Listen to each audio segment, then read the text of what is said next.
ஓசூர் விமான நிலையத்துக்கு அனுமதி எங்க? சென்னை மெட்ரோ ரயில் திட்டத்திற்கான முழுமையான நிதி எப்போ தருவீங்க? பள்ளி குழந்தைகளுக்கு சேர வேண்டிய 3500 கோடி ரூபாய் SSA நிதியை தராமல் இழுத்திருப்பதற்கு என்ன காரணம்? ஜல்ஜீவன் இயக்கத்திற்கான மானியத்தை 3548 கோடி ரூபாயை எப்போ தருவீங்க? ஊரக உள்ளாட்சி அமைப்புகளுக்கு தர வேண்டிய 2246 கோடி எப்போ தருவீங்க? ஒன்றிய அரசு திட்டங்களுக்கு தர வேண்டிய நிதியை கூட ஏன் தராமல் நிறுத்தி வச்சிருக்கீங்க? GST-ஆல தமிழ்நாட்டுக்கு இந்த ஆண்டு 9600 கோடி ரூபாய் இழப்பு ஏற்பட போகுது. இது அநியாயம் இல்லையா? ரிசர்வ் பேங்க்ல தமிழ்நாடு அக்கவுண்ட் இருந்த 1079 கோடி ரூபாய ஒன்றிய அரசு பிடித்து செஞ்சது சரியா? தமிழ்நாடு மின்பகிர்மான கழகத்துக்கு 16290 கோடி ரூபாய் இழப்பீட்டு நிதி வழங்கின நிபந்தனை விதிச்சு கூடுதல் சுமை ஏற்றுவது சரியா? இதையெல்லாம் செயற்கையான நிதி நெருக்கடி சொல்லாம வேற என்ன சொல்றது? தமிழ்நாட்டின் மீது வன்மத்தோடு இப்படிப்பட்ட அநியாயங்களை செய்யக்கூடிய பாஜகவோடு தான் கூட்டணி வைத்துக் கொண்டு மாபெரும் துரோகியா இன்றைக்கு உருவெடுத்திருக்கிறார் எதிர்க்கட்சி தலைவர் பழனிசாமி அவர்கள். தமிழர் விரோதிகளும் தமிழின துரோகிகளும் வைத்திருக்கக்கூடிய கூட்டணியை மக்கள் முன் அம்பலப்படுத்தி அவங்களுக்கு தோல்வியை நாம பரிசாக தந்தாக வேண்டும். இதுதான் நம்ம முன்னாடி இருக்கக்கூடிய முதல் கடமை. பொதுவா தேர்தல் கூட்டணியோட ஆயுட்காலம் ரொம்ப குறைவு. ஆனா திமுக தலைமையிலான நம்ம கூட்டணி அதை உடைச்சிருக்கிறோம். பாசிச பாஜகவை வீழ்த்தணும் என்ற ஜனநாயக நோக்கத்தோடு 2019 தேர்தலுக்கு முன்பு தொடங்கப்பட்ட நம்முடைய கூட்டணி தொடர்ந்து நடந்திருக்கக்கூடிய 2021 சட்டமன்ற தேர்தலில், இடையில நடந்த நகராட்சி உள்ளாட்சி தேர்தலில், 2024 நடைபெற்ற நாடாளுமன்ற தேர்தலில், இப்போ 2026 சட்டமன்ற தேர்தல் வரையிலும் கொள்கை உறுதியோடு தொடருது. எனக்கு தெரிஞ்சு தமிழ்நாட்டின் தேர்தல் வரலாற்றில் இவ்வளவு நீண்ட காலம் ஒற்றுமையோடு ஒரு கூட்டணி தொடர்வது இதுதான் முதல் முறை. வளர்ச்சியிலும் சாதனை திட்டங்களை மட்டுமல்ல, கூட்டணியிலும் நாம் வரலாறு படைச்சிருக்கிறோம். வெல்வோம் ஒன்றாக. ஒவ்வொரு கூட்டத்திலும் ஏன் சொல்றேன்னா, கொள்கையிலும் வெல்வோம் ஒன்றாக என்ற பொருளையும் சேர்த்துத்தான் அப்படி சொல்றேன். அண்மையில் எதிர்க்கட்சி தலைவர் திரு பழனிசாமி அவர்கள் என்ன பேசினார்னு பார்த்தீங்களா? தேர்தலுக்காக தான் அவங்க கூட்டணியா அமைச்சிருக்காங்களாம். சர்க்கஸ் முடிஞ்சதை எப்படி கூடாரத்தை பிரிச்சு விடாங்களோ அதே மாதிரி தேர்தல் முடிஞ்சதோ இவங்க மறுபடியும் ஆளுக்கு ஒரு பக்கமாக பிரித்து தங்களுடைய நாடகத்தை கண்டினியூ பண்ணுவாங்க. இப்படிப்பட்ட NDA சர்க்கஸ் ரிங் மாஸ்டர் தான் பாஜக.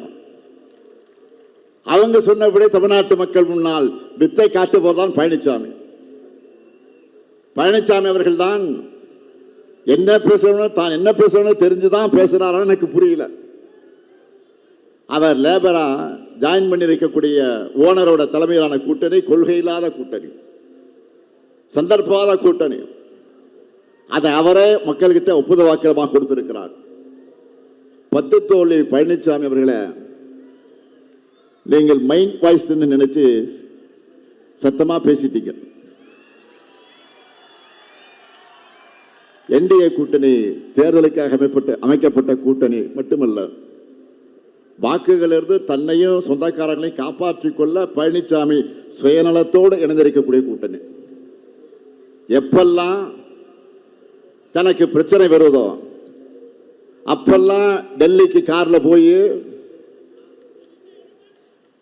மாறி மாறி போய் சரணாகதி அடைகிறது அவருக்கு பழக்கமானது.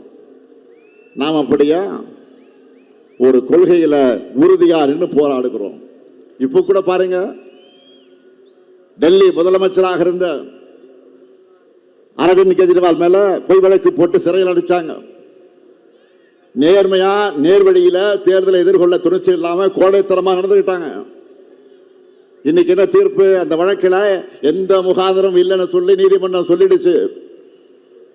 மரியாதைக்குரிய அரவிந்த் கெஜ்ரிவால் அவர்களும் அவர் கட்சியை சார்ந்த மனிஷ் அகர்வாலும் சிறையில் கழிச்சிருக்கக்கூடிய நாட்களை பாஜகவில் திரும்ப தர முடியுமா?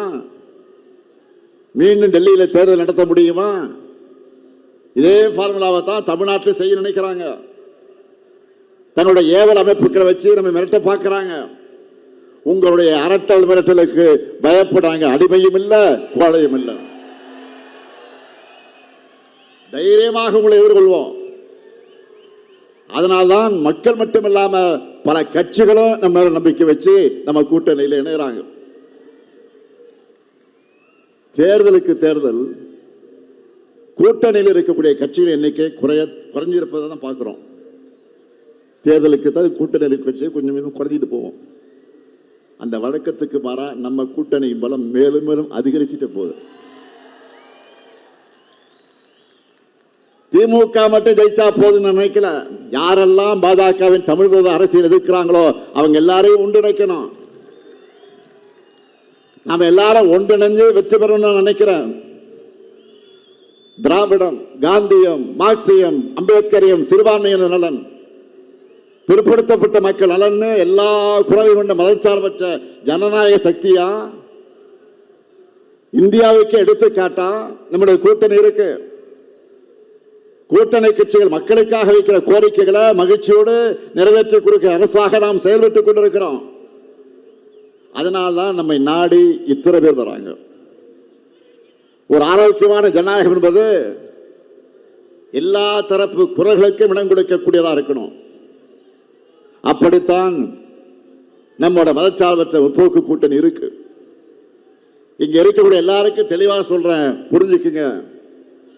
நாம போராடுறது நம்முடைய கழக வெற்றிக்கும் கூட்டணி வெற்றிக்கு மட்டுமல்ல, தமிழ்நாட்டுடைய வெற்றிக்காக. பாஜகவின் டப்பா இன்ஜின் முன்னாடி தமிழ்நாட்டுடைய சூப்பர் ஃபாஸ்ட் இன்ஜின் ஒருபோதும் தலைகுனியாது. அதனால்தான் இந்த தேர்தல் வெற்றி பெற வேண்டியது